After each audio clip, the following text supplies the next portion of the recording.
Like a client of mine in the insurance sector 2 weeks ago, he and his entire team spent almost a week in San Francisco.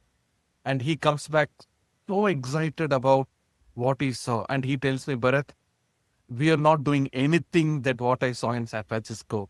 The potential possibilities are humongous in terms of what we can adopt, and the throughput of productivity can be 4x. So his point was not to reduce. His point was to increase the throughput, productivity, velocity with better quality and do more for his business. That is consistent, Josh, across the board, where everyone wants to do more with the kind of effort you have. The Digital Banking Podcast is powered by Tyfone. Tyfone is the creator of Infinia, a dramatically better digital banking platform for community financial institutions, as well as several platform-agnostic revenue-generating point solutions. Our highly configurable platform and broad ecosystem of third-party partners ensure our entire suite is scalable and extensible to meet the needs of any FI. On our podcast, you will hear host Josh DeTar discuss today's most pressing financial technology topics with seasoned industry experts from every possible discipline.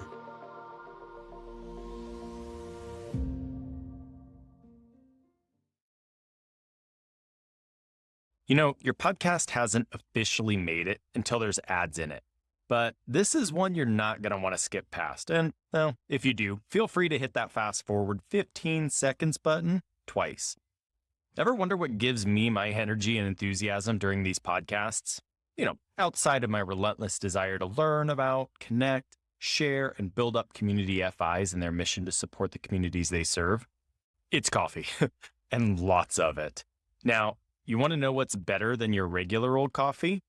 How about donating $5 to the Children's Miracle Network hospitals through Credit Unions for Kids every time you purchase high-quality, ethically sourced coffee that also provides living wages to coffee farmers. So if you want to listen to this episode with epic levels of caffeine-induced focus and help kids in need, head to javaforkids.org to learn more and buy a bag or 10. Thanks. Welcome to another episode of the Digital Banking Podcast. My guest today is Barath Narayanan, the Global BFSI and Europe Geo Head for Persistent Systems. Look, I got a super fun episode planned for you today. Now, while this topic is one we've covered a lot lately, my guest Barath has a very global perspective on the subject that I really think you're going to find interesting. Speaking of global perspective, how's this for global? In the last 8 days, mind you, we're recording this 2 days before Thanksgiving, a holiday that's super important to Barath to spend at home in New York. Barath has been from New York to Tokyo to Sydney to Singapore to Abu Dhabi and is now just about to head back to New York in the morning. While this is all work-related travel, I think it also speaks to a core pillar of Barath's identity.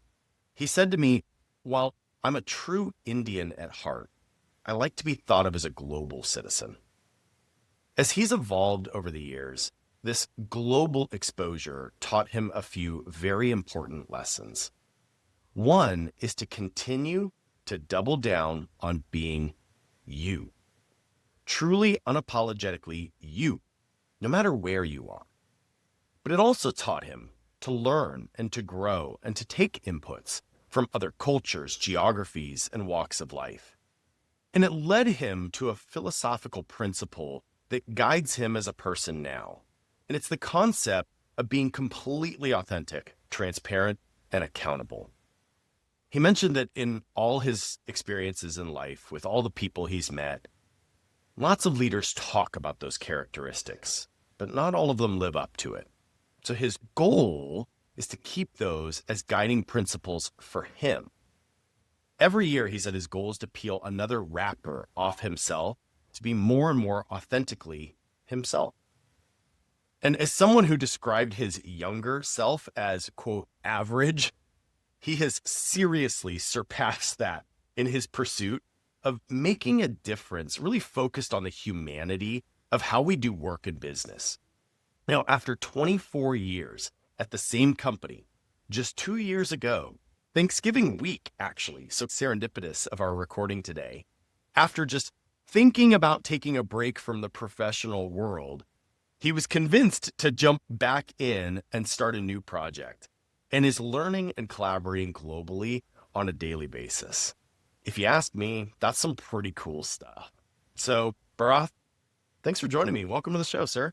Thank you. Thank you so much, Josh. That's something amazing way to really call it who I am as a person. So really appreciate what you took time to introduce me. Thank you.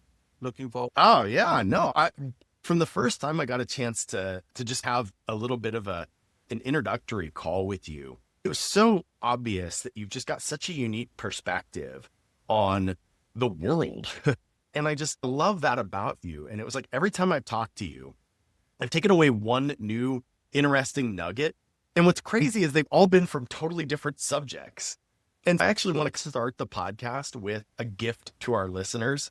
What's funny is that the last episode that just came out before this one does, same thing. We end up somehow getting on the topic of parenting.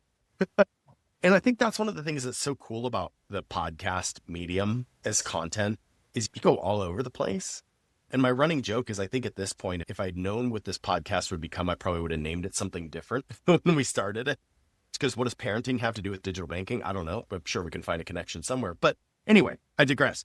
You made a comment to me when we were talking about just how you think about almost your definition of success for you as a person. And you were talking about like how important it was for you to make your dad proud.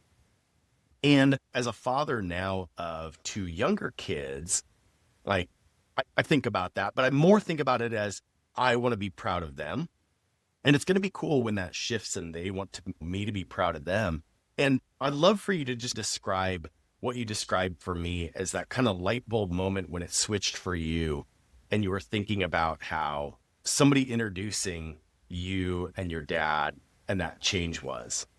Oh, that takes me back almost 30 years into when this happened. So thanks, Josh. Thank you so much for this up. And I'm actually more of an emotional person. And when you bring this up, it calms me down to think who I am and how I grew up.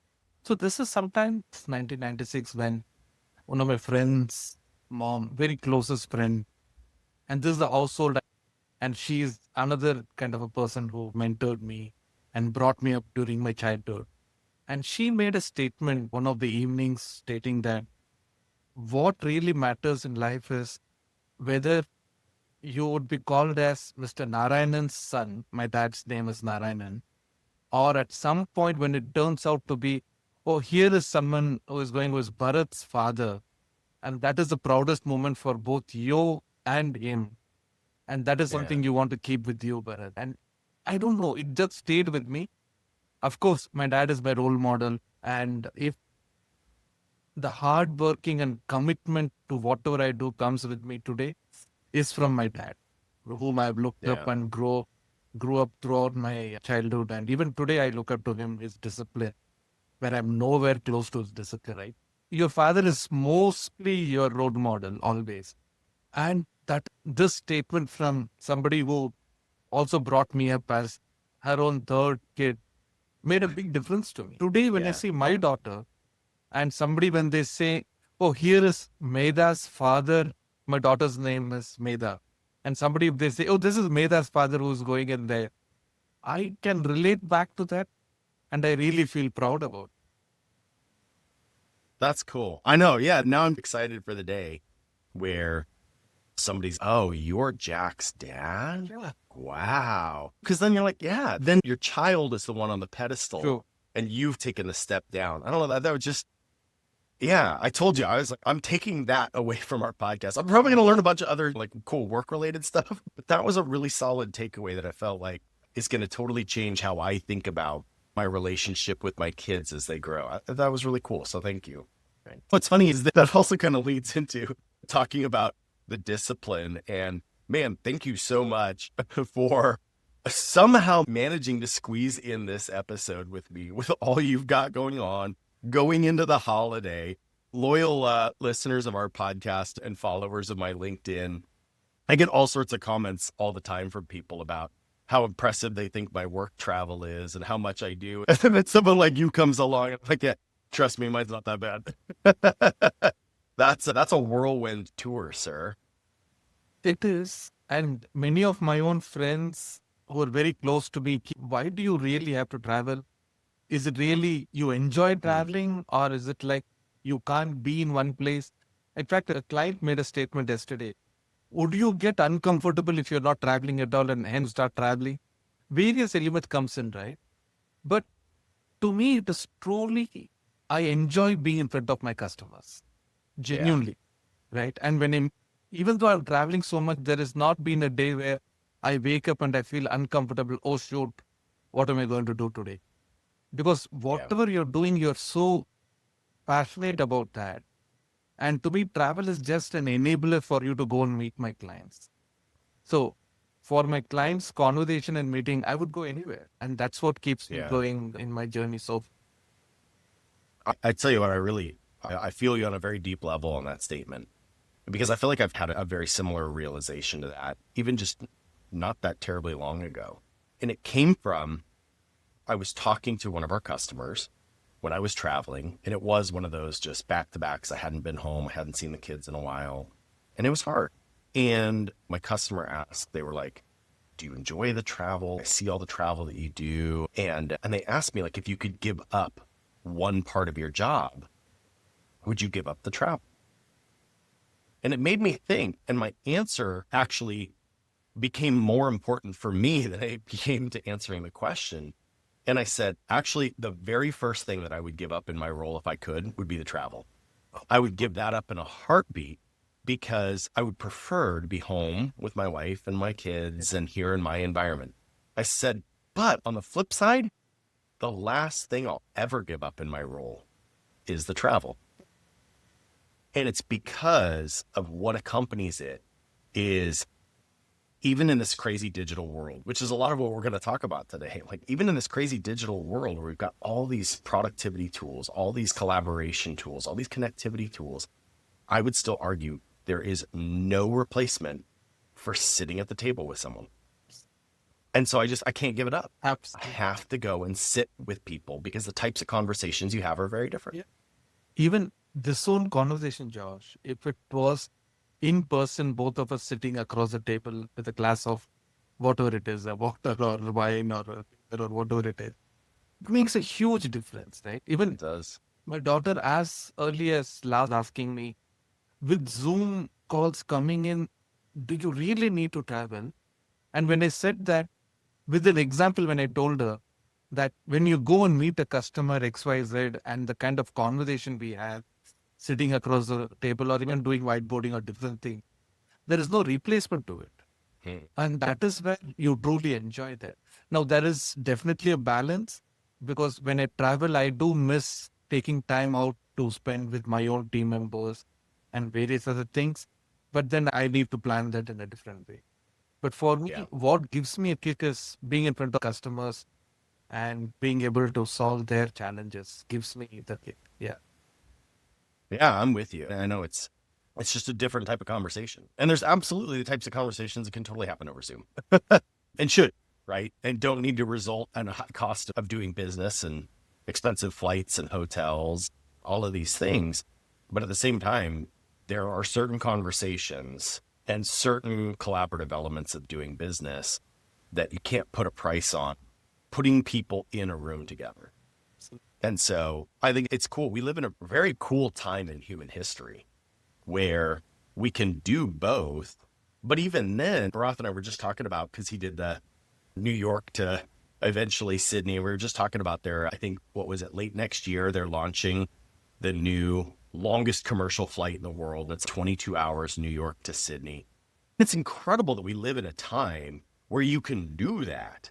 So we can both just pick up a phone and do a FaceTime call to somebody and look them in the eyes and talk to them, which is, go back not even that long ago, that would be mind-boggling to somebody.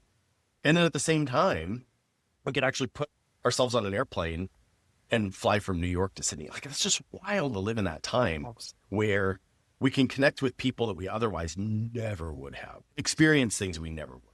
True. And all that I can say, Josh, is it's only going to keep improving. New York to Sydney timeline to travel is going to only keep reducing with what we see varying leaders doing in the industry, right? As they innovate, that is going to shorten more and more as we see Yeah. access going to increase far more than what it is today. I'm all game for teleportation. And I was going there, but I thought, Man, I tell you what, if I could just teleport to the East Coast instead of flying for 6.5 hours, that would be just awesome. So speaking of kind of the changing evolution of just how we're doing business and communication and collaboration, let's rip the Band-Aid off and tell people one of the topics that we plan to talk about is AI. I know, shocker. We've been talking a lot about it. But like I said, here's the thing. There's so many different facets to how it's impacting daily lives to businesses. And I think there's so many different unique perspectives to it. And one of the reasons why I really appreciate your perspective, Barath, is that it's a very global perspective. true. And you're, for the most part, focused on the financial services sector of the world. But you're looking at other industries. You're looking at countries with totally different banking laws, regulations, ways of doing things, economies, the whole nine yards. So I think it gives a pretty cool look into kind of the wide range of how this is impacting things. I don't know, maybe just at a very high level. Give me your thoughts on what have you seen and experienced over the last maybe 6, 12, 18 months, and what's changed and what's percolated up in your eyes? It is interesting. We are starting with that question, George, right? Last maybe even 18 months or 12 to 14 months, things have significantly changed from a point when we were having 4 or 5 conversations out of 10 which were around AI. Because as a firm, we are AI first a couple of years ago, not recent phenomenon, right? So we did, my delivery counterpart, Jaydeep Doak and myself, started a lot of things on AI with our customers. At least 5 out of 10 conversations were AI. This is mid of 2024, Okay. right? Today, as you discussed with the AI, I can totally relate to because so much of AI conversations going on. But literally, George, every conversation with my customer, 10 out of 10 today is AI. 10 out of 10.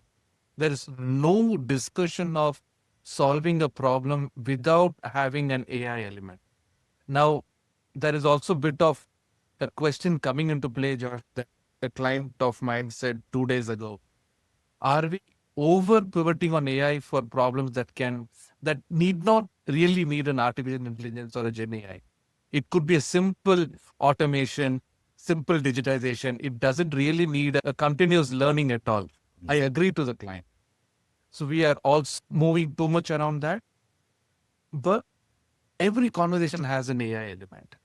Now, what I saw in last, say, 6 months, to my own kind of exposure by different regions. Oh, no, how companies are adopting AI in Sydney versus Tokyo versus Singapore versus in Middle East or European countries or US. Like by default, we use AI first as culture, as an approach into engineering work that we do, right? So we have a broad framework where anywhere between 25 to 30% of productivity job, we are comfortable to have a conversation with our customers. When I take this framework to US clients, they struggle a bit saying, oh, we are between 10 to 15 to 20%. Oh, there is a legacy estate. I'm not sure I can fully relate to 30%. Bharat, are you sure? That is the conversation in US banks, right? You go to Europe, it has started not entirely into production. It depends on the CIOs who are AI first, but still anywhere between 15 to 5 to 15%. You come to Middle East, George, to my own surprise, a client of mine said, Bharat, what are you talking about 30%? If not minimum 50% of productivity conversation, it's a non-starter for. I said, what do you mean? He said, come sit with me, understand what we have done so far. And then if you're bringing in your own thinking process of various tools, ideas, solutions, it should be minimum where I am today, which is around 50%. I initially didn't believe. Then we spent couple of days of workshop with the customer, their team members, and they showed some demos. They showed their tools and data space. Actually, this specific client is far ahead. Then I go to Singapore and I meet a bank. And this specific bank in Singapore, they were migrating around 150 roles in the credit risk space, George, to one of their India center. I don't want to say the city, then everybody quickly guesses who the client could be, right? But they were migrating 150 roles. They decided to apply agentic AI approach to this particular process. You won't believe they told their India teams to pause the hiring. And what they needed to really scale up was only 40-member team, 42 to be precise, against the 150-member team they were originally planning.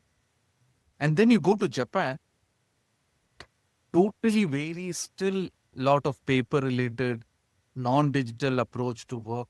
Really? Every country, every industry segment varies journey. Have you ever seen, it was an old like infomercial commercial that used to run on TV here in the States. And it's, I think, since then become a viral meme that gets used of the tape that will stick to anything, including like wet surfaces.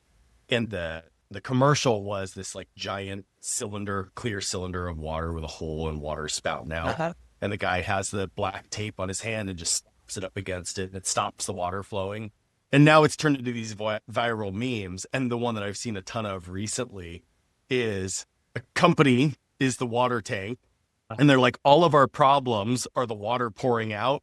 And then the guy with the tape is the CEO. And the tape is AI. And he's like, just slap AI on it. Just slap AI on it. And I feel like there is some of that, right? There is a lot of this, oh, let's just throw AI at everything. So it's not really a silver bullet for everything. Do we really need it here? But at the same time, I would agree. I don't have nearly the global experience that you do. But I would say even just talking to folks in my circle in the US financial services market, I see a crazy varying level of everything from, I've heard about it. I see some vendors with .ai in the name of their booth at a conference, to people who are actually legitimately able to measure productivity gains in using some sort of artificial intelligence in their business practice. But at the same time, then one of the things I'd love to get your perspective on is I had a guest recently on the podcast a couple of episodes ago, Vit, and he is the chief experience officer for a crypto payments company out of Dubai. He's actually a Russian guy who's been in Dubai for a long time. Oh. And he and I were talking about how his organization specifically has been using AI. And he said something to me that's stuck with me ever since. And I'd love to get your perspective on how you're seeing this being thought about across the regions that you're talking to. So he said, they had a conscious conversation at his company where their executives all got together and they said, how are we going to use AI? And not even just what use cases are we going to use it in? Are we going to use it to do coding? Are we going to use it just to take meeting minutes? Like, how are we going to use it? He said, even more, we thought about it at the high philosophical level of how is this going to change how we run our company? And he said, essentially, we boiled it down to, we have two paths available to us. We can use these tools to be more efficient. The paths are, how do we take that efficiency? And he said, one path is to say that we could develop a feature in 6 months with 10 people. But if we add AI coding to that, we can develop it in 6 months with 2 people. He said, so now our cost goes down, right? He said, the other path is we could keep those 6 people or even hire more and then give them the AI tools. And then instead of taking 6 months to deploy that feature, we'll deploy it in 6 weeks. Absolutely. And he said, we chose that path. And he said the reason was because they had the conversation that said, of all of our competitors, somebody's going to choose that path. And then they will be the fastest to market. And if they are consistently the fastest to market, we will lose the ability to win deals and we will become irrelevant. And he said, so we may be super efficient, but we're irrelevant. We're out of business. And he said, so we chose that path because somebody's going to. And I thought that was a really interesting take that, quite honestly, I hadn't heard anybody talk about that perspective before. Actually, Josh, that is to be open, most of the institutions are about reducing costs. They want to become more efficient for sure. Let's take the same analogy what you mentioned. There's a 10-member team delivering products over 6 months. They want to make it efficient of 10-member team coming down to 2 or 3, but reinvest the 7 to do more. They're not reducing and letting go the 7-member team. They're reinvesting the 7-member team to actually deliver more products, more work, and supporting the business initiatives and coming out with lot more improved customer experience or improved revenue or improved efficiency.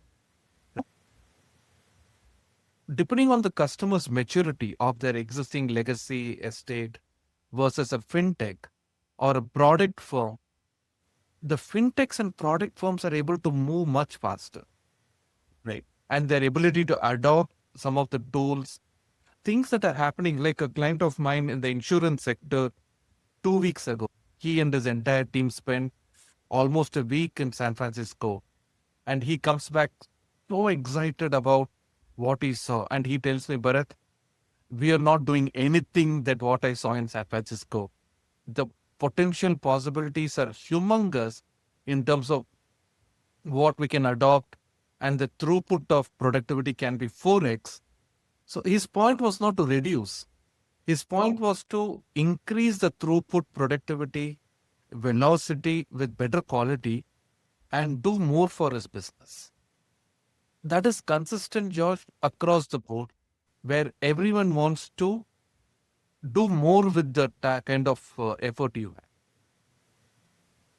Are you seeing any differences across you mentioned like the maturity of how an organization is leveraging AI.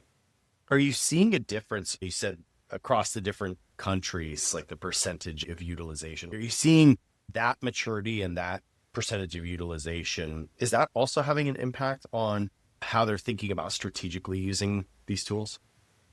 Yes, again, goes back to the organization's current ecosystem, architecture, technology debt. Unfortunately, last 4-5 years, the organizations have not invested enough in modernizing their technology, because of which enough of tech debt started creating. And now that is becoming an impediment today in terms to move faster in bringing new products to the market. While you said, or the CFO or CEO, they are bringing in concept of AI first to everything. But as you percolate to 2 levels, 3 levels below, the reality hits on real ability to adopt. That's number one, because of the legacy estate that you are living with.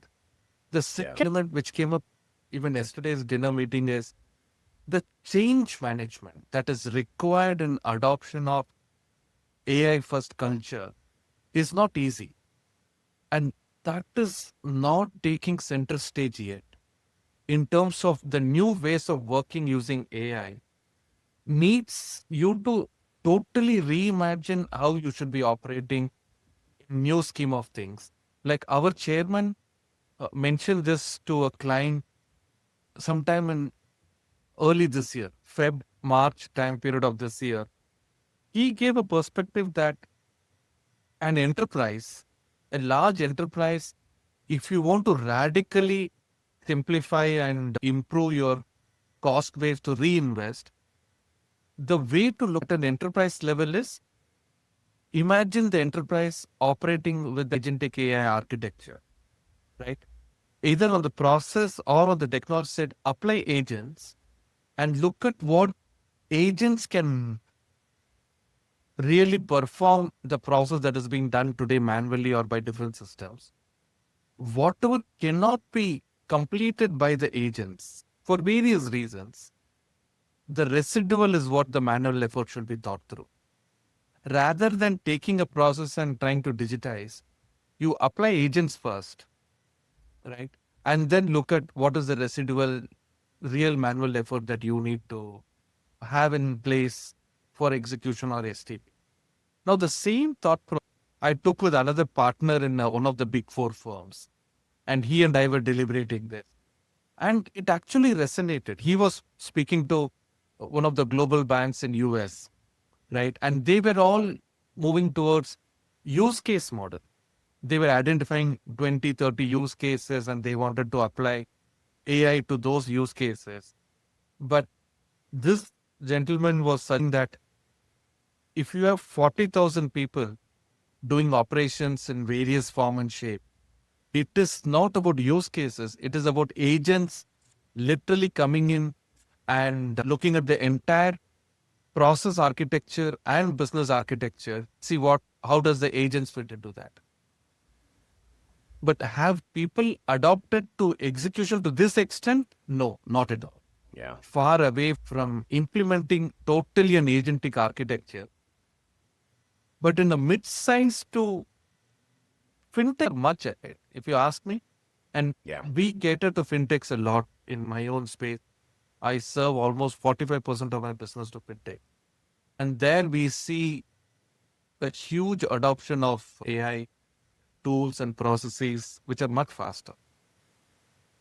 Yeah, you brought up a really important point at the start of that, which was the tech debt. And I think that was a super true statement, right? A lot of times, and no fault of their own, right? A lot of times our senior leadership team, we're so far removed sometimes from the actual process or what's driving or doing the work. True. And we say, okay, we have this new AI tool, go at it, go make this faster, right? And then when it actually goes to be implemented, like, it doesn't really work in our tech stack. Like, we're operating on whatever old piece of technology that needs to be updated first before we can actually maximize the benefits of it. And so I think one of the things I've heard a lot of times as I talk to different folks is what they're seeing is, and just call it what it is. A lot of times in the sales presentation, the sales team is, hey, buy this big, super cool AI piece of software. We're going to come revolutionize your business. We're going to make whatever it is, right? Your loan portfolio, 96% more operationally efficient. That's amazing. And then I ask them, I'm like, okay, so you implemented it. Like, we implemented parts of it. We couldn't implement all of it because of this, that, or the other. I'm like, okay, then what is the efficiency gain that you're seeing? And like, oh, it's like 4%. I'm like, so it wasn't the 96 that you were promised, right? I'm using a grotesque example here to make a point. But I think the point stands is that I think a lot of people are struggling to see the full expected value of it. But I think where this gets really interesting is a credit. I was talking to a customer of ours, Joey Rudisil, the CIO of Central Willamette Credit Union, who is doing a lot of cool stuff with his credit union and AI. Like, I would argue he's very tip of the spear doing some really cool stuff. And he told me, he said one of the things that he has had to really like reframe the thought process in his organization is you have to think about traditional software and AI differently. And he said, with AI, it's the first time that you can eat the cake while it's still baking. And he said, just because it's not complete or perfect doesn't make it useless. And his point was, okay, if the promise was 96%, but you're only getting 4%, is the 4% still worth it? And if there's enough value still in the 4%, then it's better than 0%. Yes. It's better than doing it completely manually the way you were doing it before. Cool. And again, I thought that was a pretty cool perspective to take of, hey, this is a balance. And his other point was, he said, maybe 4% today. And he said, this stuff is evolving so stinking fast. He goes, tomorrow it might be 6. And next week, it might be 12. And then 6 months from now, it might actually be the 96%. And he's like, and we're also just not used to that in traditional software. Like, it just doesn't move that fast. I think that's a beautiful point what you're bringing in. I was almost going to the thought what you're saying, but you completed it. What matters, incremental progress we are able to show rather than not doing anything. The good thing that we are observing, Josh, is none of the customers that we are engaging with are in a state of not doing anything. Almost, at least if I take last 6 months, I've connected with 100 plus clients. That is average that in my top customers I speak or connect. None of them are in a state of do nothing or be cautious. Everybody is in the journey. Now, the journey varies in terms of pilot or production or somewhere in the middle, as you called out, right? Most of them have not realized, we truly believe 25 to 30% engineering productivity is possible. Most of them have not realized. But with lot of products that is existing in the market today, they already are realizing anywhere between 6 to 15%. And for a scale of organization spending $1 billion IT budget, 6 to 15% is a very good starting point. No doubt. It's a big number. Right? And of course, they want to do more, and there is potential to do more for sure. But as I said, the legacy becomes such an important element. And when you say legacy, more important in legacy is not only about the technology debt, it's the data. Because anything AI from persistent angle has 3 dimensions. AI for software engineering, that is the first dimension that we call, which is where your productivity comes into play on your software development. So AI for software engineering. Then comes the dimension of AI for data. So data itself is a fundamental foundation pillar. And if you have not sorted out your technology debt or legacy in terms of data, then you cannot apply AI for your customer insights, decision making, faster processing. Impossible. Because AI is already a bit challenged in terms of hallucination, in terms of various other challenges it is still being solved for. And if you feed half-baked information or half-baked data, which is siloed in different places, then by default, you're actually going to get an outcome which is not appropriate. And you're taking a huge risk. And that is where preparing the data in all form and shape to feed into AI becomes a crucial element. And that is where the legacy modernization on data becomes very important. So that's the second dimension of AI. The third dimension of AI is process. How you apply agentic AI solutions for digitizing the processes. And the data is more of a foundation for both insights and process digitization. That is how we see the 3 elements of AI in our life cycle of how we engage with AI for engineering, AI for data, AI for process. That makes a lot of sense. I like the simplification of thinking about it. Yeah. I'm glad you brought up the data element because that is an important element, right? It's only as good as you feed the data into it. Exactly. And the more or less complete, the better structured it is, the easier it is to actually comprehend versus make guesses. It has a huge impact. And I think this is one of the things too that just bringing it back to a very simple state. This is why it's so incredibly important to maintain having an expert in the loop in these types of tools is, man, I tell you what, Barath, they make you feel pretty smart until you realize something's not right and you didn't know that.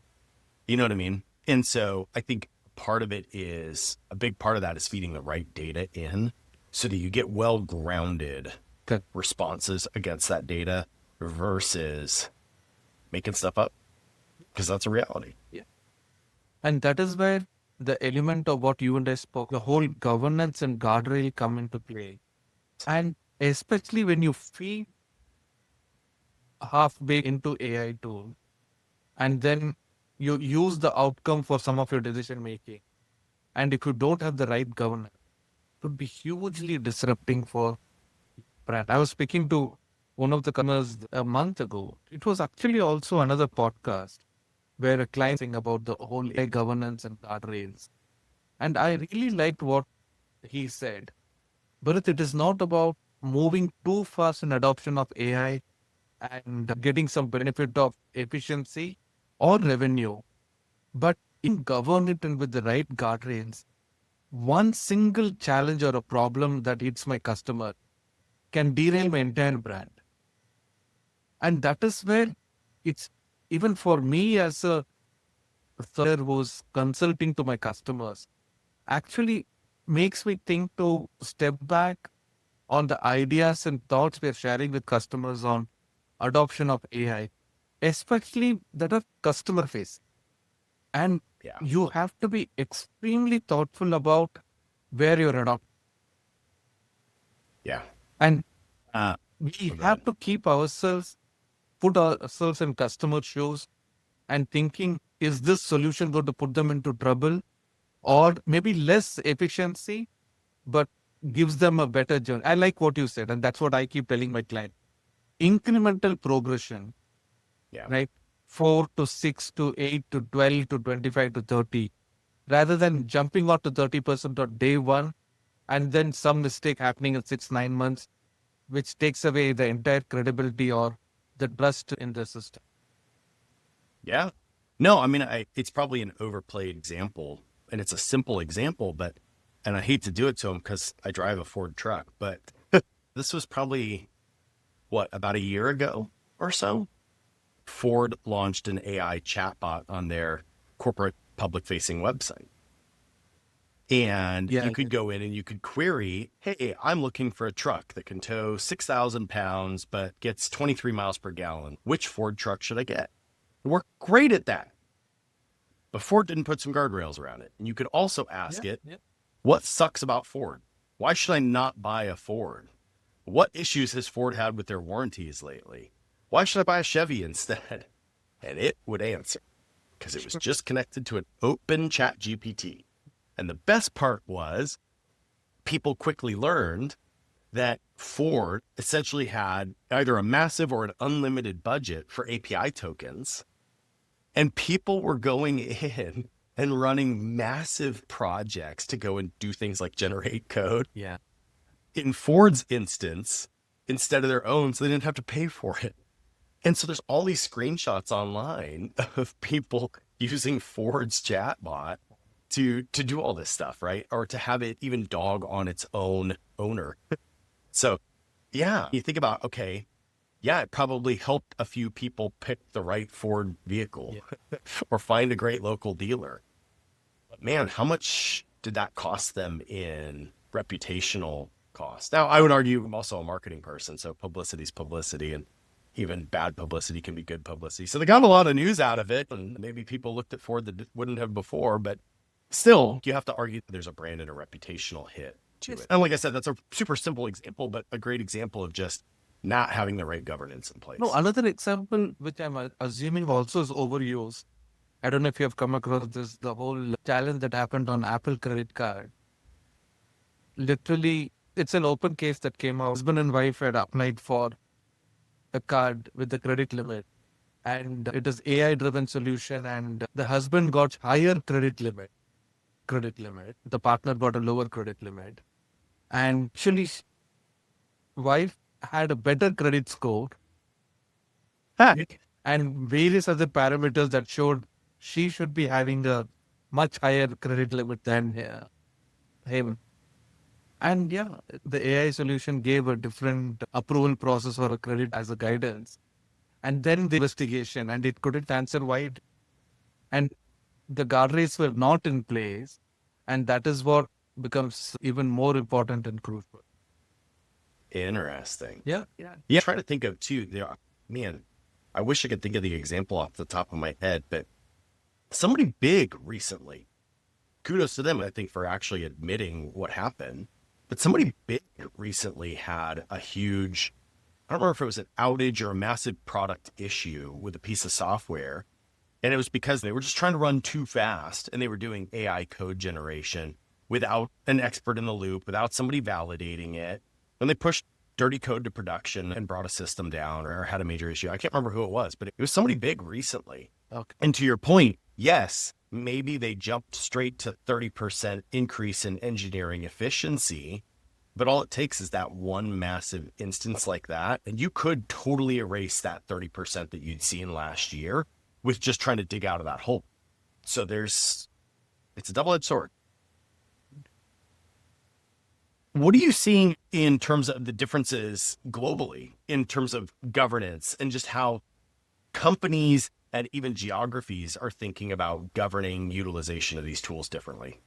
Clearly, Europe, in terms of data protection and in terms of how the information has to be leveraged by AI, Europe is one of the most protective in place, right? Where any data going out, not it's totally prohibited, and that can be another reason where it may be moving slow. Some of the firms there, but the data privacy laws and governance laws in Europe and that has a very good protection. The people element, that is what that comes to my mind immediately. Even in US, to what form and shape matters. And similarly, if you go, data is one of the reasons where many customers started liking the plans with them is because it's an on-prem solution rather than on cloud. And by default, financial services customers prefer solutions that are on-prem because they don't want their data to go out. And neither they want to have the models leveraging that is saying anywhere outside their ecosystem. So that is also bit of again an impediment adoption of full-fledged tools. Most of the AI tools today are on cloud. Most of them. Yep.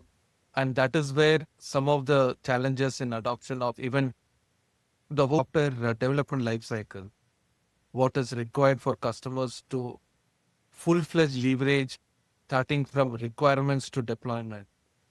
Customers are not able to fully evolve because of the data privacy and the data challenges they have, right? And everyone can't build their own model at an org level. They need to depend on external platforms who invest billions of dollars in development. Yeah.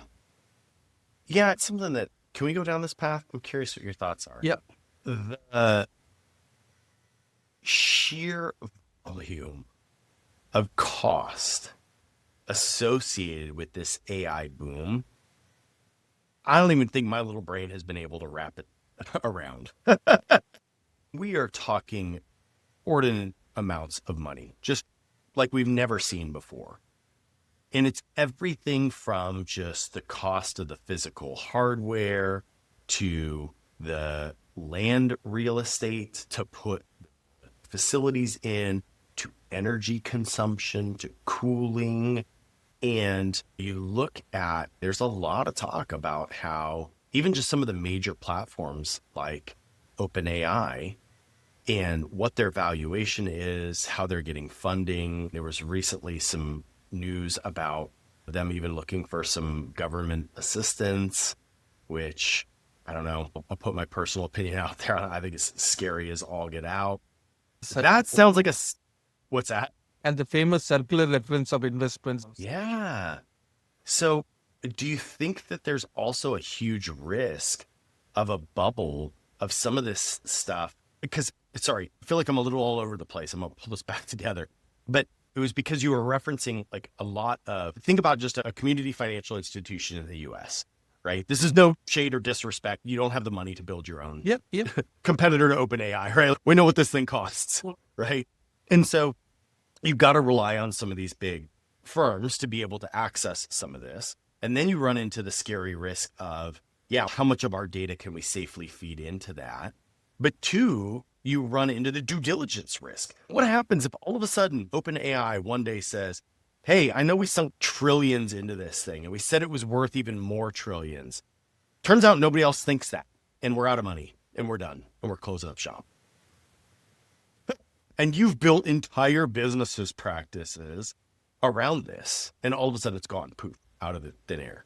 What happens? I don't know. That was a huge loaded statement. I don't know where you're going to take this, but run with it. It is clearly, let's segregate again, going back to what let's segregate the firms into the leaders, innovate, people who will follow, and people who will leverage always, right? If we segment the institutions in the industry into these three categories, the big players evolve their own model. Right? And they have massive budgets available with them, and they will invest and they will evolve their own models for sure. But the mid-sized institutions to small institutions, as you called out, impossible to build their own models, right? That is not what it is. And they have to depend on the hyperscaler models or various other things that is existing in there. What most of the institutions are doing, Josh, is nobody's going to put all their money in one single model at all. Right? The custom small language models to language models, depending on their size and scale, they are avoiding tokenization for every request, and like our ocean actually builds on-prem SLM rather than LLM. And the cost of processing is far lower than what you would see Yeah. in different areas. Right? So there is an orchestration layer that is coming on top of different foundation models. And the orchestration layer becomes so critical to leverage an OpenAI or different model solutions. And even if something goes wrong for some reason, putting all your eggs on one specific model. And the orchestration layer is able to leverage what is the best solution, best model for that particular problem statement. And that is how most of the institutions are evolving, rather than putting all their money on single page. But yes, the kind of processing that is required. You saw Microsoft has just recently launched the whole new data center in Atlanta, massive. Google has something both in India and in US. The plans are to expand. So data centers and the processing units are going to significantly scale to support. But I also believe, Josh, at every point, the models will become only better. Like the old Intel chips that we saw, that it kept on doubling in terms of processing power when the size kept on reducing by 2. Yeah. Very similar thing is going to happen in the process, and the kind of load it is taking is going to, and that will evolve in far more adoption. That is my thought process at this stage, I would say. But Yeah. as you said, it's significant. It evolves every month or every 2-3 months. I have head of my team. He comes out with a white paper on a monthly basis. The kind of he brings out to the market, even from a firm like Persistent, is significant. Right? In terms of software, in terms of the new solutions he brings to the table is significantly. And now imagine the big players who are investing $1 billion or multi-billion dollar in terms of evolving their model. Like we keep seeing that only improving. Do you think the long-term ROI is there for them? I can't comment on that at this stage. I know. Yeah. I'm not qualified. I'm qualified to ask the question. I ain't qualified to answer it. More important, Because that's one of my fears. I don't know. As an individual, there's another very close friend of mine, complement each other. By default, I'm more optimistic. And sometimes that fails me to see the challenges or risks in certain areas. But I only see what is the way to solve the problem, and that makes me move towards more optimism than what could go wrong. And that is where this gentleman, whom I used to call as a chief risk officer, always brings out what all could go wrong. So he and I used to deliberate in different situations, and he brings out 10 things that could go wrong, things how to solve that, and then it results in a best possible outcome. I genuinely don't know, Josh. At this things, I hope for a challenge that comes in, there will be a solution that evolves. Yeah. Yeah, because I touched on it earlier, right? They've got to, just as we're trying to use the tools to become more efficient ourselves, I think at the same time, they've got to find ways to become more efficient themselves. It will. Otherwise, we can't, I don't think it's sustainable to keep sinking trillions of dollars into this infrastructure and these companies. And then at a certain point, if organizations like yours, ours, financial institutions, are not seeing the 96% that they were promised, and they're not seeing the ROI, maybe they don't completely abandon it, right? But they're going to start to say, hey, this maybe isn't worth what I thought it was worth. I'm not willing to pay what I thought I was willing to pay. And so either the productivity gain has to come up, cost has to come down, or some variation of the two. The scope is huge for adoption. One of the recent podcast I heard, somebody was saying all industries what 5 billion in terms of services, and the current business case that is being thought through by Silicon Valley firms or firms investing in AI is assume 10% of that market we are able to disrupt. And that is huge business. Even only 10% of the services market global to disrupt. And that is what everybody is investing on the AI bandwagon today. Now, is it overheated? Arguably, yes, for sure. But as there could be a challenge of coming down, but I think people will find solution and it will only improve and go up. Yeah. More. Yeah, that's I what was hearing this gentleman who is the professor in a Polish university and specialized AI safety. Okay. Right? And this was the super podcast but also made me really understand how things are evolving. If by 2030, he believes that even plumbers and electricians, you will see AI robo coming and disrupting those jobs. If that is the level of thinking that's happening in the industry, with not just in the services space, also in the physical space, imagine the amount of learning, processing that you need to do for that volume of work.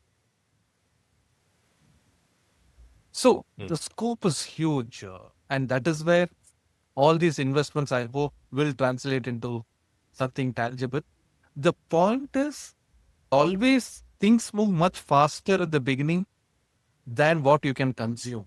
So it will slow down, it will dip to a bit, and then people will course correct and then move up. Yeah, I agree. I think that's one of the things I find really interesting too, is you just look at the different acceptable adoptions of different people based on personalities and things, right?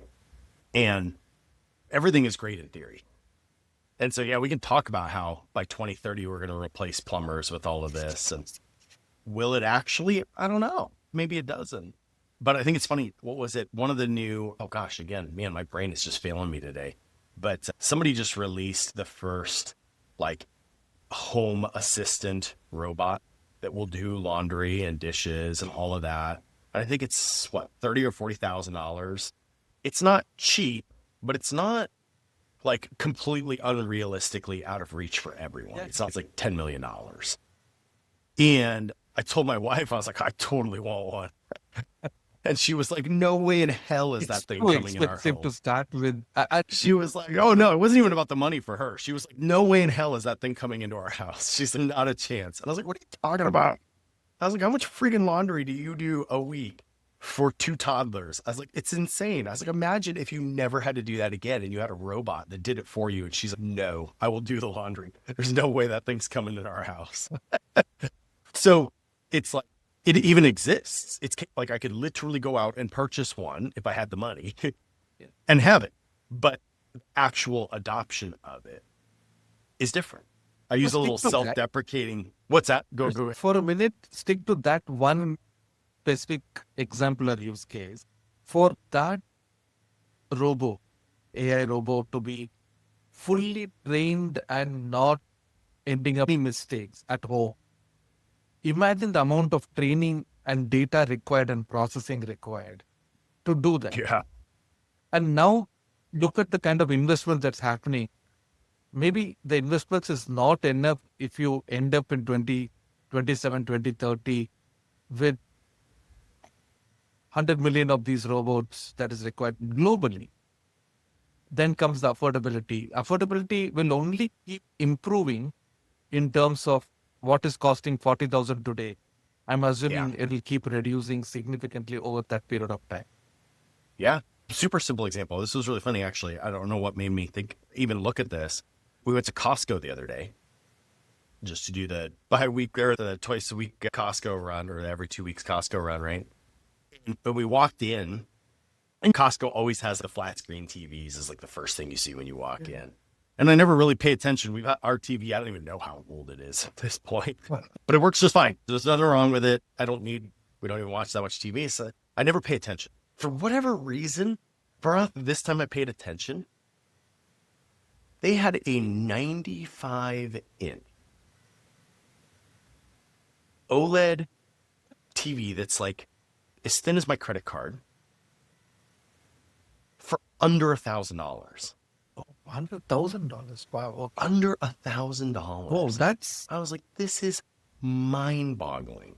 Oh, I was like, could you imagine, like, even just going back 5 years ago and telling 5 years ago me, actually, no, I didn't even think about this. So funny story about our TV.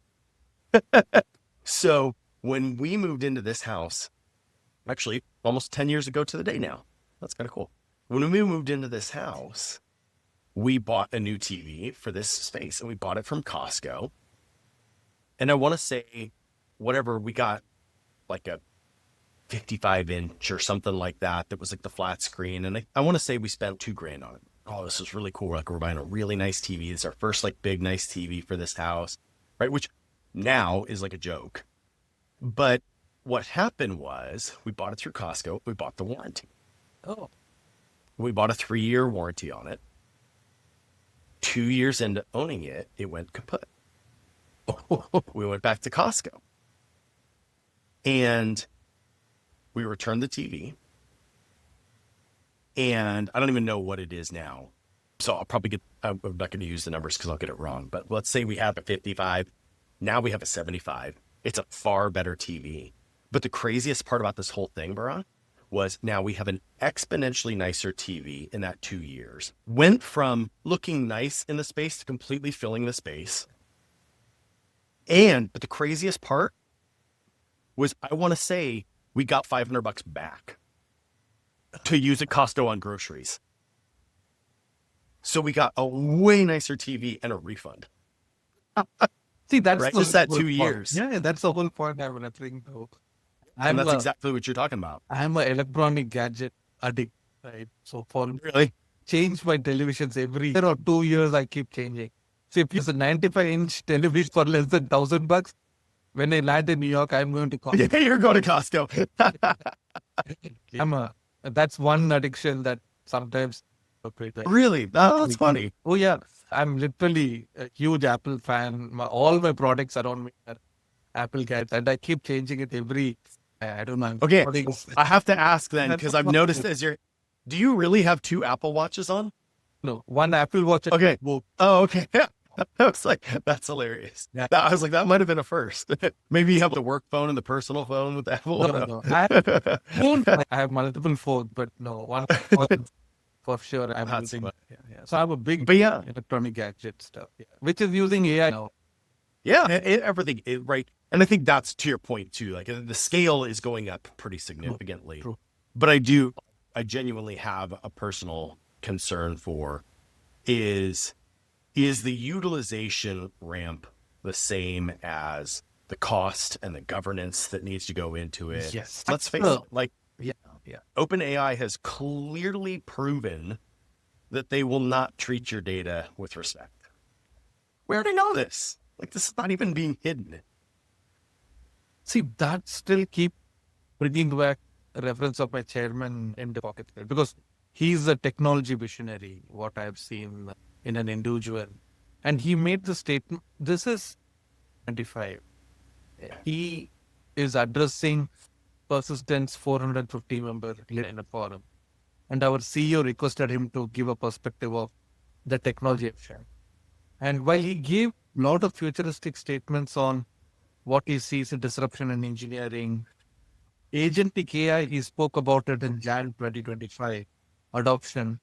But one thing he called out was the governance and risk. The entire, and he even said, which I still believe today, after 11 months, it is not fully evolved in terms of what is the right way to govern and what is the right way to manage the risk in terms of what is getting produced or the models coming out. Yeah. Now, If we take our own platform on the AI for engineering, it has a combination of generative AI for developing the code, but it is also complemented by what we call deterministic AI for validating what got generated with certain guardrails, certain benchmarks, certain kind of quality parameters to see what got created is the right code base or data points that need to. So there is a maker and checker pre-built in the solution that needs to be thought through. But is it entirely foolproof? Not it. And that is where, and the guardrail and the whole element of, I was speaking to another author a week ago on the whole reliable AI, and both of them have to go hand in hand. Yeah. You brought up a really important point a second ago, too. What's the old saying? Fortune favors the bold, right? At a certain point, yes, there's risk, there's governance that needs to be taken. But like we were talking about earlier, like somebody is going to do it. Yeah. So some people will fail. Some people will learn some hard lessons. And some people are going to do some really cool stuff. And the people that do some really cool stuff are the ones that are going to write the history books, right? Now, are all of us going to be the ones that do the super cool stuff that writes the history books? No, absolutely not. But like you were talking about too, it's especially thinking about it at, say, your institution, how fast of a follower are we comfortable with being there? And what is the risk if we don't follow fast enough? Oh, yeah, that's absolutely beyond the point you requested. And we have seen enough examples in last 50 years where itself, if you don't reimagine yourself, the existence is absolutely questioned. And that is, it's a fine balance, I agree. If you don't reimagine yourself, come another 5-10 years. And it may not be even 5-10 years, it may be 3 to 5 years. I like what you said earlier, a 10-year plan. Oh, yeah. Spoke about this before the podcast. I don't know who asks a 5-10 year plan. Yeah. No, the joke he's referring to is that I won't name any names, but we recently responded to an RFP that asked for our 10-year roadmap. And I went over half jokingly to our product management team. I was like, how do you guys want us to answer this? And they literally threw their arms up and they started laughing. They're like, I don't know. If we know what we're going to do in 10 years from now, they're like, we should be fired. They're like, because all that means is it'll take us 10 years to do anything. They were like, ask me what my 1-year roadmap is. That's about it. Actually, technology is changing so fast. We need strategic direction that goes further than 1 year. But in terms of committed roadmap things, unless there's certain projects where we use the example all the time of FedNow, right? And FedNow took longer, but why? Because there was dependencies. Like we had to have the Federal Reserve actually release FedNow, right? So that's why it took a while. So there's things like that.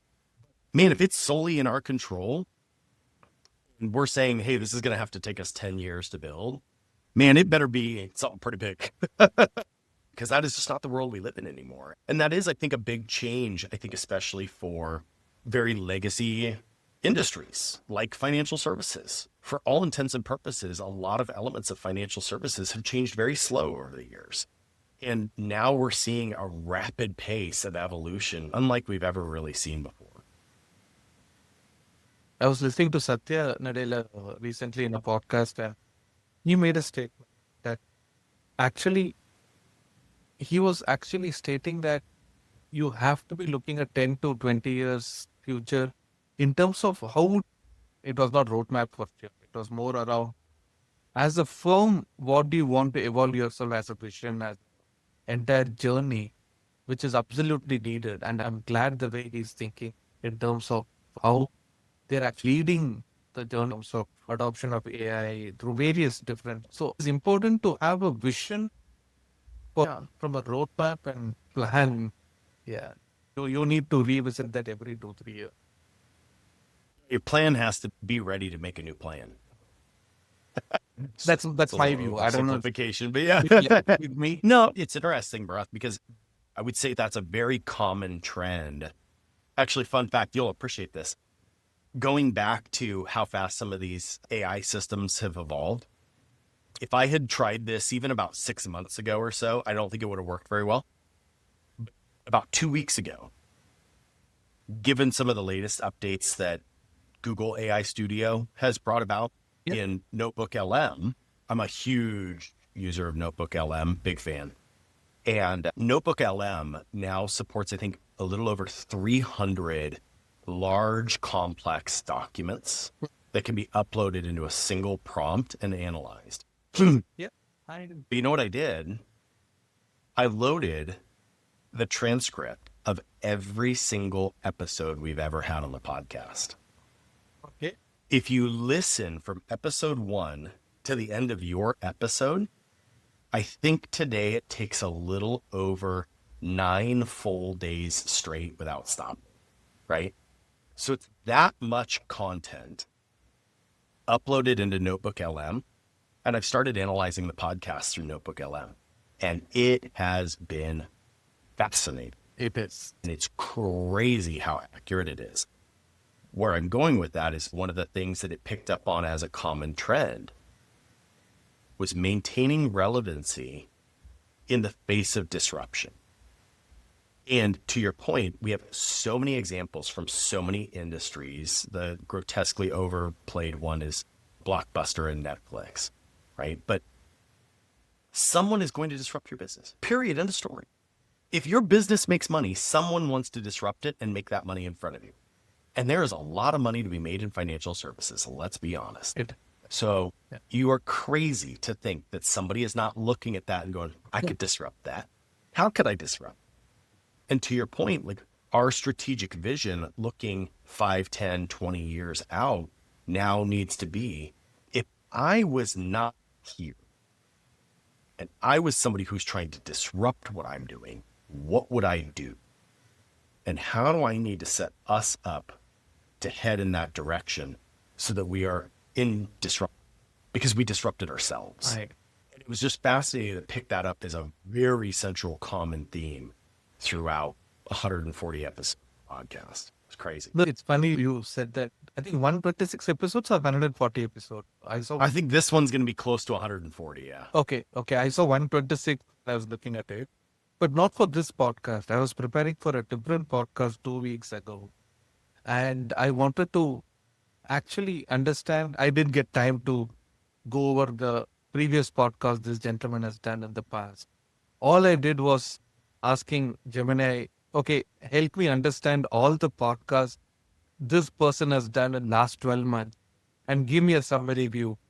One, I could have gone and listened to 6 or 7 different podcasts, but the way it summarized me, all the 8 podcasts the person has done in last 12 months and helped me to prepare for my next podcast was like fabulous. Yeah. Imagine what could have taken easily 5-6 hours for me was a 30 minutes engagement with the LLM, the chat, and that I could easily prepare myself for. The productivity that it gave me was fascinating. There's so many superb examples. Yeah. And there's so many low hanging fruit Yeah. runs. And I think that's that. I want to come back to that, but I want to use an example of this exact episode, right? Literally, Barath and I were joking about one of the things that I started doing quite a while ago now is anytime I have a guest on the podcast, we like to try and do 15, 20-minute discovery call before the actual recording. And sometimes this takes place. When did you and I do the official discovery call? It was weeks ago. I was in an airport, if I remember right. I know, you just I was in an airport Yeah. standing in front of my gate. Now I have an AI note taker that runs on all of my calls. True. It took the notes of the calls. As soon as we ended the call, I just went to my note taker. I said, summarize our call. Tell me about the guest. Tell me about the topics that we're going to discuss. Highlight, bold, and put them in a bullet point format for me. And then I just copy and paste that. I put it into the calendar invite for the actual recording today. So when Barath and I went to join to actually record the episode today, we could go back and just literally, as we pull up the calendar invite, look and see, oh, okay, these were the 6 topics that at a high level we said we'll try and touch on or we'll think about to help guide the conversation. And especially for something like this podcast where it's totally unscripted, right? That just gives us a good guiding light. And that took me nothing, no time. I did that in an airport. Literally, I got off the phone with Barath and I was like, all right, they're calling my boarding group. And before I was on the plane, calendar invite was out, meeting summary done, bullet points. And now we're able to come in weeks later and have all the contacts really beautifully summarized for us going into the call, right? So there's super simple, low-hanging fruit. I think that's one of the things that I found most interesting to me over the last little bit is just examples of how we can find simple, super cool little use cases of productivity gain, even in our personal lives. That's pretty neat. Agree. Yeah. Barath, I want to respect your time and your world traveling and give you an opportunity to maybe As get a soon as I little finish rest. this, I'm heading to the airport. There you go. See? Man, the world we live in. Yeah. Seriously, this has been an absolute pleasure chatting with you. I really appreciate the perspective and kind of I don't feel like we went crazy deep into one certain area, but we're able to touch on a lot of different facets of how globally businesses are thinking about kind of the next evolution of technology. So I really appreciate you taking time out of your busy schedule to join me. And before I let you go, though, I have two final questions for you. Yeah. So first, where do you go to get information about what's happening in your space? Okay. I'm a lot more into visual medium now than book reading.